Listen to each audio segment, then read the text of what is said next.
Our correspondent Greg Mckenzie is at the carnival in central London. We can join him now. So, Greg, what's the atmosphere like there?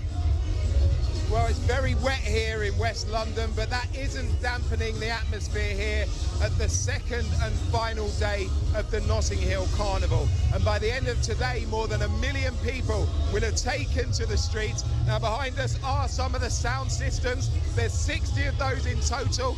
Lots of Caribbean food, and Carnival here in the UK is all about celebrating Caribbean culture.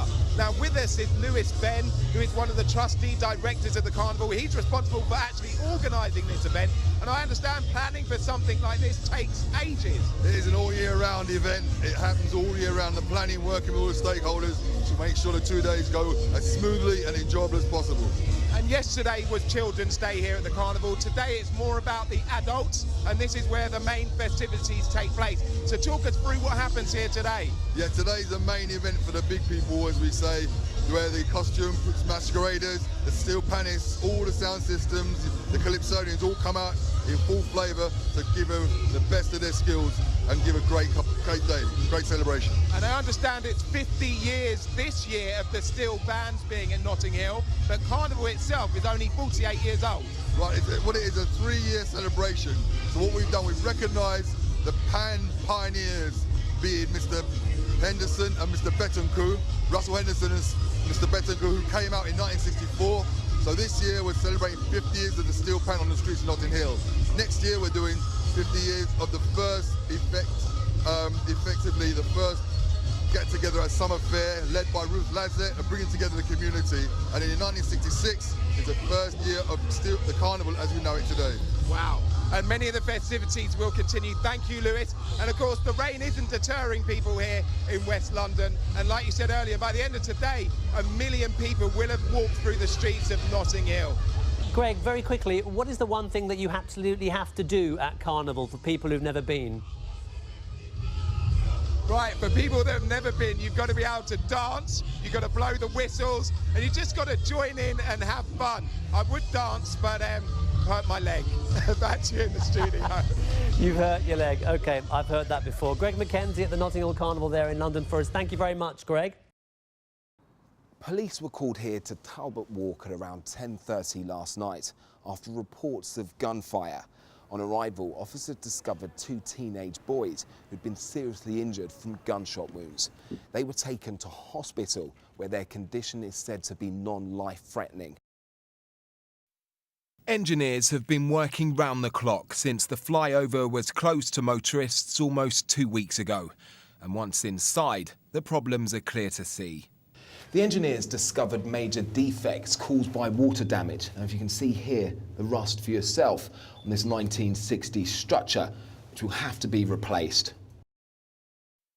James Brown is a hairdresser to the stars and has his own hair care range. His appointments diary reads like a who's who of the capital's most fashionable people. But could his reputation be damaged after it was revealed he racially abused a TV presenter at last weekend's BAFTA Awards? You don't expect to have somebody sort of quite forcefully use the M-words, 7 or 8 times. I was shocked, put it that way. Just because someone's black doesn't mean they're into gangster rap and they can use those words. I'm from Surrey and I'm a trained dancer. So, it's very different to that. And that almost offended me more, the fact that someone is making a judgment about me simply on the colour of my skin. Tonight, James Brown issued a public apology. I'd drunk far too much and my behaviour was totally unacceptable. Everyone who knows me knows that I'm not a racist, but this incident has shown me that my drinking is way out of control. Ben says he's spoken to James and accepts the apology, but is slightly worried, having received a death threat from a member of the public.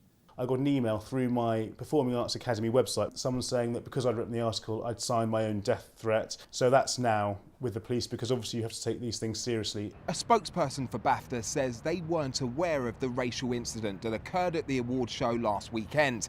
They have, however, issued a statement saying they are investigating the matter further. Greg Mckenzie, BBC London News.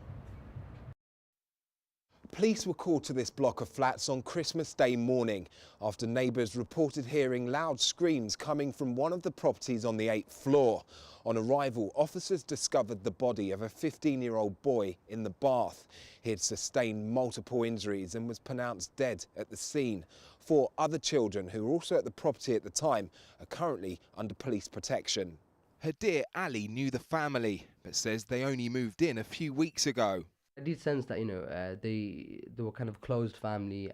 From the information that we have, I think it's an internal, isolated problem within that household. So it's a conflict within their own household, and it doesn't, extend to anybody else. So in that sense, there is that relief in the neighborhood, in the sense that, parents aren't going to be vigilant.